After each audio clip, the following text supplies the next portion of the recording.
So hello students, so light chapter lecture series welcome জনাইছো তোমালোকক। এতিয়া আমি নেক্সট টপিকটো কন্টিনিউ কৰিম। এতিয়া নেক্সট টপিক আছে আমাৰ ইমেজ ফৰ্মেশন বাই স্ফেৰিকেল মিৰৰ্স। সো আমি ইমেজ ফৰ্মেশন চাম স্ফেৰিকেল মিৰৰত কেনেকুৱা হয়। তাৰ আগত আমি ক্লাস 8 লেভেলত আমি পঢ়িছিলো ইমেজ ফৰ্মেশন বাই প্লেন মিৰৰ। সো হেতু বস্তুটো আমি আগত চাই লও। সো ইমেজ ফৰ্মেশন বাই প্লেন মিৰৰ, তাৰ কাৰণে আমি ৰে ডায়াগ্ৰামটো আমি আঁকিম। So suppose this is a plane mirror, আমি ব্যাক সাইডে শেডিং কৰিছো, this is a plane mirror, ঠিক আছে। সো আমি ইয়াত আমি ফার্স্ট কি লও, এটা অবজেক্ট লও। সো এটো আমাৰ এটা অবজেক্ট আছে, এটো ওপৰটো হেড, এটো তলৰটো টেইল। এটা যে কোনো অবজেক্টৰ পৰা ইয়াৰ পৰা নাম্বাৰ অফ ৰেজ যেটো ওলাই, there are infinite number of rays coming out from this object। তো অবজেক্টৰ পৰা ৰে কেনেকৈ ল'ব, বিকজ যে কোনো আমাৰ সাৰাউন্ডিংত লাইট সোৰ্স থাকিব আৰ লাইটটো এই অবজেক্টেৰ উপৰ পড়িব আৰ তাৰপৰ এই লাইটটো কি হব, চাৰিওফালে ৰিফ্লেক্ট হব। বাট আমাৰ ৰে ডায়াগ্ৰাম যে ইমেজটো ড্ৰ কৰিবলৈ এই অবজেক্টৰ মিনিমাম আমি কেইটা ৰে লও, দুটা ৰে লও ফৰ আওয়াৰ কনভিনিয়েন্স, যাতে আমি ইজিলি ড্ৰ কৰিব পাৰো। সো দুটা ৰে লব লাগিব।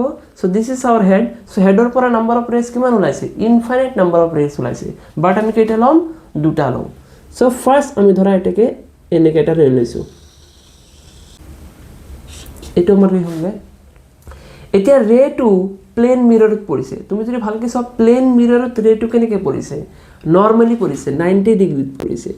আৰু যেতিয়া 90 ডিগ্ৰী যেতিয়া ৰেটো ইনসিডেন্ট হ'ব, তে এংগেল অফ ইনসিডেন্স কিমান, 0। তে এংগেল অফ ৰিফ্লেকশনো কি হ'ব, 0 হ'ব, লস অফ ৰিফ্লেকশন পৰিছো। সো যেনেকৈ পৰিছে হেতু ৰাস্তাতে আমাৰ কি আহিব, ব্যাক হৈ আহিব, ৰিফ্লেক্ট হৈ আহিব, ঠিক আছে। এটো যদি বুজি নোপোৱা মই তোমাক সাইডৰ এটা ডায়াগ্ৰাম দি বুজাই দি আছো। সাপোজ এটো আমাৰ প্লেন মিৰৰ, প্লেন মিৰৰটো এনেকুৱা আমি দেখি বেছি অভ্যাস হৈছে। সো এনেকৈ দেখাইছো তোমালোক, এটো আমার প্লেন মিরর আর এটো আমার কি আছিল, নর্মাল। এটো আমার আছিল কি, নর্মাল। এটো আমার ইনসিডেন্ট রে, ইনসিডেন্ট রে এনেকৈ ইনসিডেন্ট হৈছে, এটো ইনসিডেন্ট এঙ্গেল আই আর এটো কি হ'ব, রিফ্লেক্ট হ'ব ইকুয়াল এঙ্গেলত, এটো angle of reflection r angle i r আর কি হ'ব, সমান হ'ব।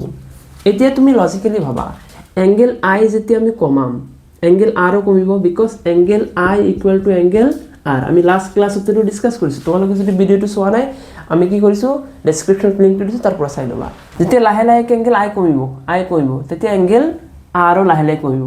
সো যেতিয়া এঙ্গেল আই কি হৈ যাব, 0 হৈ যাব, তেতিয়া এঙ্গেল আরও কি হ'ব, অবভিয়াসলি 0 হ'ব। তাৰ মানে যেতিয়া লাইট নৰ্মালি পৰিব এটা প্লেন মিৰৰত বা মিৰৰ হোক বা স্ফেৰিক্যাল মিৰৰ হোক, নৰ্মালি যেতিয়া পৰিব যেনেকৈ পৰিছে হেতু ৰাস্তাতে কি হ'ব, ব্যাক হ'ব লাগিব। বিকজ হেতু ৰাস্তাত ব্যাক যদি নহয়, রিফ্লেক্ট যদি নহয়, তেতিয়া এঙ্গেল অফ রিফ্লেকশন ব্লেক হ'ব লাগিব। বাট এঙ্গেল অফ রিফ্লেকশন ব্লেক হ'ব নোৱাৰে, এঙ্গেল অফ ইনসিডেন্স যিমান আছে এঙ্গেল অফ ৰিফ্লেকশনো সিমান হ'ব লাগিব। সেইকাৰণে যেতিয়া নর্মালি যেতিয়া ইনসিডেন্ট হ'ব তেতিয়া এঙ্গেল অফ ইনসিডেন্স কিমান, 0। তেতিয়া হেতু ৰাস্তাতে কি হৈ যাব, ৰিফ্লেক্ট ব্যাক হৈ যাব। সো হেতু বস্তু ইয়াত হৈছে যে আমাৰ ৰেটো নৰ্মালি পৰিছে, প্লেন মিৰৰৰ ওপৰত নৰ্মালি পৰিছে, তোমার এঙ্গেল অফ ইনসিডেন্স কিমান, 0। তো এঙ্গেল অফ রিফ্লেকশন কি হ'ব লাগিব, 0 হ'ব লাগিব। সো সেম রাস্তাত আমাৰ রিফ্লেক্ট ব্যাক হৈ আহিব। বুজি পালা এইটো কথাটো। সো এইটো হৈ গ'ল এটা ৰে। এতিয়া আমাৰ ইমেজ ড্ৰ কৰিবলৈ কেইটা ৰে লাগে, মিনিমাম দুটা ৰে লাগে। সো আমাৰ আৰ এটা ৰে ল'ব লাগিব। তো সাপোজ আমি আৰ এটা ৰে ল'লো, ইয়াত এনেকৈ ইয়াৰ পৰা এনেকৈ এটা ৰে এটা পৰিছে, বুজি পালা। এতিয়া তুমি যদি চোৱা এই লাইনটো নৰ্মাল হিচাপে বিহেভ কৰি আছে, এই লাইনটো বেস লাইনটো নৰ্মাল হিসাবে বিহেভ কৰি আছে। তো এটো যিমান এঙ্গেল বনিছে, এটো ইনসিডেন্ট ৰে হৈ গ'ল, এটো নতুন ৰেৰ কাৰণে, তেতিয়া এঙ্গেল অফ রিফ্লেকশন সেম আহিব, সেম এঙ্গেল অফ রিফ্লেকশন আহিব, এটো সিমানে হ'ব। বুজি পালা কথাটো। সো এঙ্গেল অফ ইনসিডেন্স যিমান হ'ব এঙ্গেল অফ রিফ্লেকশন সিমানে হ'ব। এতিয়া এই রিফ্লেক্টেড ৰে ইয়াত এনেকৈ আহি আছে, এনেকৈ তলত আহি আছে, আৰ এটো ৰিফ্লেক্টেড ৰে এনেকৈ আহি আছে।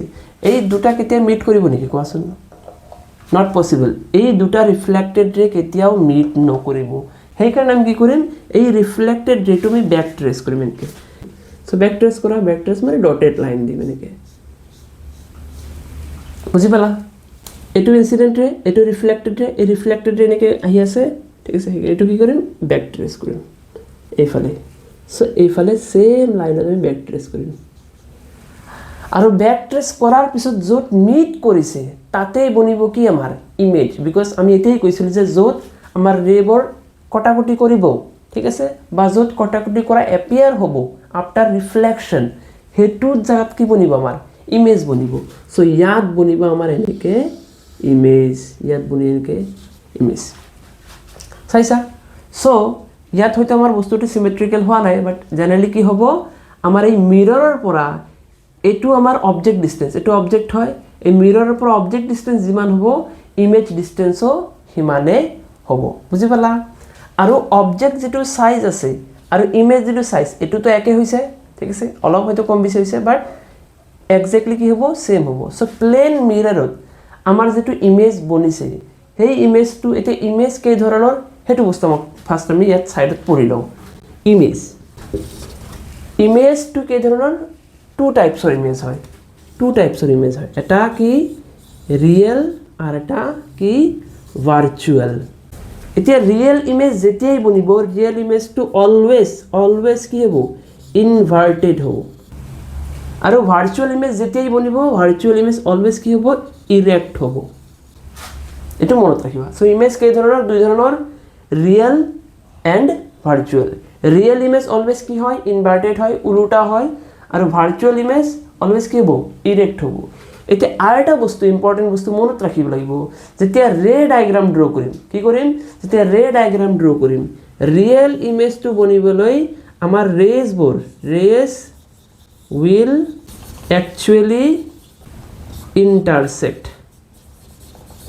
ৰিয়েল ইমেজ যেতিয়াই বনিব ৰেটো কি হ'ব actually intersect কৰিব কটাকটি কৰিব আৰু যেতিয়া ভাৰ্চুৱেল ইমেজ বনিব তেতিয়া কি হ'ব raise will appear to intersect actually in reality কটাকটি নকৰে appear to intersect কৰিব ৰিফ্লেকশন হোৱাৰ পিছত যেটো কেস কত হৈছে ইয়াত হৈছে এনেকে ইনসিডেন্ট হৈছিল এনেকে ৰিফ্লেকশন হৈ আছিল এনেকে ইনসিডেন্ট হৈছে এটো এনেকে ৰিফ্লেকশন হৈ আছিল তে ৰিফ্লেক্টেড ৰে এটো এফালে গৈ আছে আৰু এটো এফালে গৈ আছে সো এটো কেতিয়াও মিট নকৰিব আৰু এটো মিট নকৰিব হে কাৰণে এফালে ইমেজ কেতিয়া নবনিব হেকনে আমি কি কৰিছো এটো ৰিফ্লেক্টেড ৰে এফালে আছিল ব্যাক ট্ৰেস কৰিছো এটো ৰিফ্লেক্টেড ৰে এফালে আছিল এটো ব্যাক ট্ৰেস কৰিছো যত আমাৰ মিট কৰিছে এত কি হ'ব actually এত কটাকটি কৰিছে নেকি কৰা নাই ইয়াত জাস্ট এপিয়াৰ হৈছে যে যদি ৰিফ্লেক্টেড ৰে টু যদি ব্যাক ট্ৰেস কৰো ৰিফ্লেক্টেড ৰে বোৰ যদি ব্যাক ট্ৰেস কৰো সো ইয়াত ইন্টাৰসেক্ট কৰিব সো এত এপিয়াৰ হৈছে কটাকটি হোৱাটো সো হেই কাৰণে এই ইমেজটো কেনেকুৱা ইমেজ ভাৰ্চুৱেল ইমেজ আৰু ভাৰ্চুৱেল ইমেজটো অলৱেজ কি হয় ইৰেক্ট হয় ইৰেক্ট মানে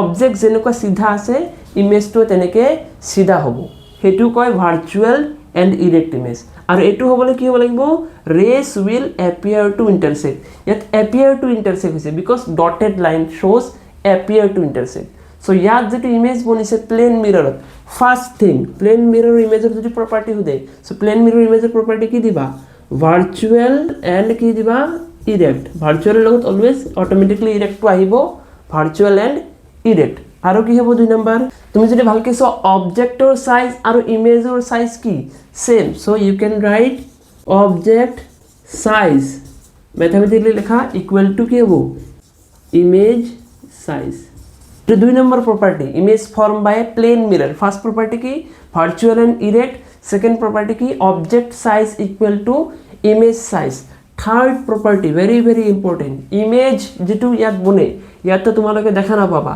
বাট তুমি এটো কি কৰিবা ঘৰত এটা এক্সপেৰিমেন্ট কৰিবা যেটো প্লেন মিৰৰ আছে বা লুকিং গ্লাস যেটো আছে তাতে প্লেন লুকিং গ্লাছত তো নহব ড্ৰেছিং আইনাৰ যেটো মিৰৰ আছে হেতু দাপনত তুমি চাবা হেতু দাপনত যেতিয়া চাবা তুমি চাবা তোমাৰ যেটো ইমেজ বনিছে ৰাইট হ্যান্ড টু লেফট লাগি আছে আৰু লেফট হ্যান্ড টু ৰাইট লাগি আছে আৰু হেতু এপিয়াৰ হোৱাটো আমি কি বুলি কওঁ জানা ইমেজ টু তাৰ মানে কি বুলি কওঁ জানা ইমেজ ইজ laterally inverted বুলি কওঁ হেতু সো হেতু আমাৰ কি হয় properties of the image formed by a plane mirror এই তিনটা property important হয় তোমাৰ NCERT বুকত এইবিলাক বস্তু দিয়া আছে জাস্ট ৰে ডায়াগ্ৰামটো দিয়া নাই বাট ষ্টিল ৰে ডায়াগ্ৰামটো মই দি দিলো